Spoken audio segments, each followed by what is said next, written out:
কল্পনা করুন পৃথিবীর কোথাও কোনো এক অজানা জায়গায় ঠিক এই মুহূর্তে একটা ব্যালিস্টিক মিসাইল লঞ্চ হলো।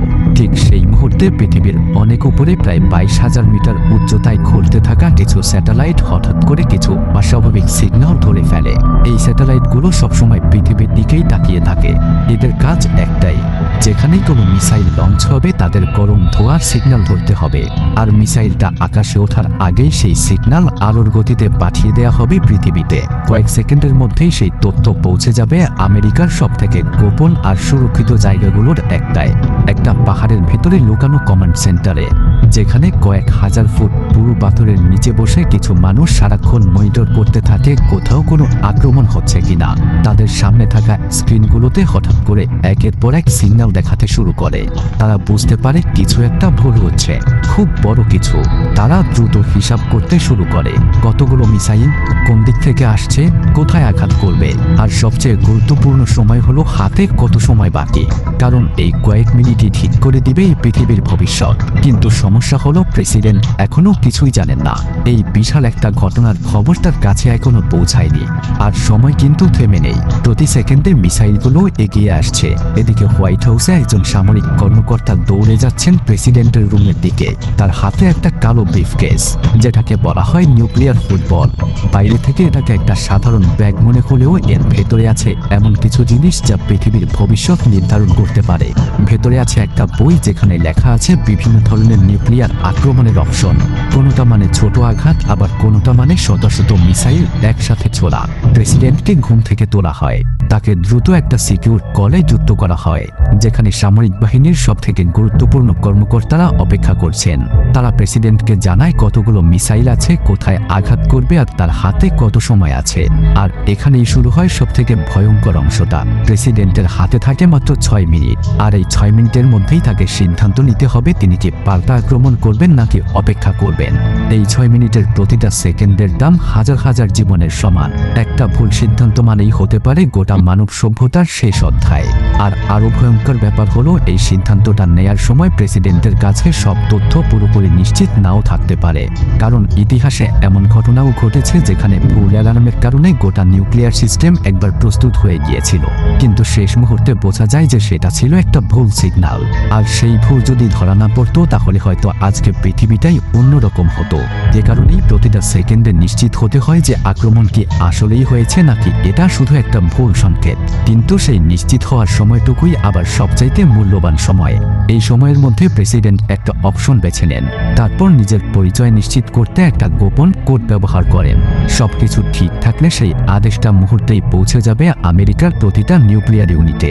মাটির নিচে লুকিয়ে থাকা মিসাইল ছিল, সমুদ্রের গভীরে লুকিয়ে থাকা সাবমেরিন, আর আকাশে প্রস্তুত থাকা বোমারু বিমান সব একসাথে সেই নির্দেশে পৌঁছে যায়। এই পুরো প্রক্রিয়াটা এত দ্রুত হয় যে কয়েক মিনিটের মধ্যেই শত শত মিসাইল একসাথে আকাশে উঠে যেতে পারে। কিন্তু প্রেসিডেন্ট তখনও বসে থাকেন না। আক্রমণ নিশ্চিত হওয়ার সাথে সাথেই তাকে সরিয়ে নেওয়া হয়। যদি সময় খুব কম থাকে তাহলে তাকে নিয়ে যাওয়া হবে হোয়াইট হাউসের নিচে থাকা একটা গোপন বাংকারে। কিন্তু সময়টা যদি একটু বেশি থাকে তাহলে তাকে দ্রুত নিয়ে যাওয়া হবে হেলিকপ্টারে করে এক বিশেষ বিমানে, যেটাকে বলা হয় ডুমসডে প্লেন, মানে কেয়ামতের প্লেন। বাইরে থেকে এটা একটা সাধারণ বিমান মনে হলেও এর ভেতরে থাকে আস্ত একটা উড়ন্ত কমান্ড সেন্টার। এখান থেকে প্রেসিডেন্ট গোটা যুদ্ধ পরিচালনা করতে পারেন। এই বিমানটা এমনভাবে তৈরি করা হয়েছে যেন নিউক্লিয়ার বিস্ফোরণের পরেও এটা আকাশে টিকে থাকতে পারে, এমনকি মাঝ আকাশে জ্বালানি নিয়ে দিনের পর দিন এটা আকাশেই থাকতে পারে। ভেতরে আছে অসংখ্য communication system, satellite link, encrypted phone, যেখান থেকে পৃথিবীর যে কোনো জায়গায় যোগাযোগ করা সম্ভব। এই বিমানের ভেতরের পরিবেশটা অনেকটা সাবমেরিনের মতো।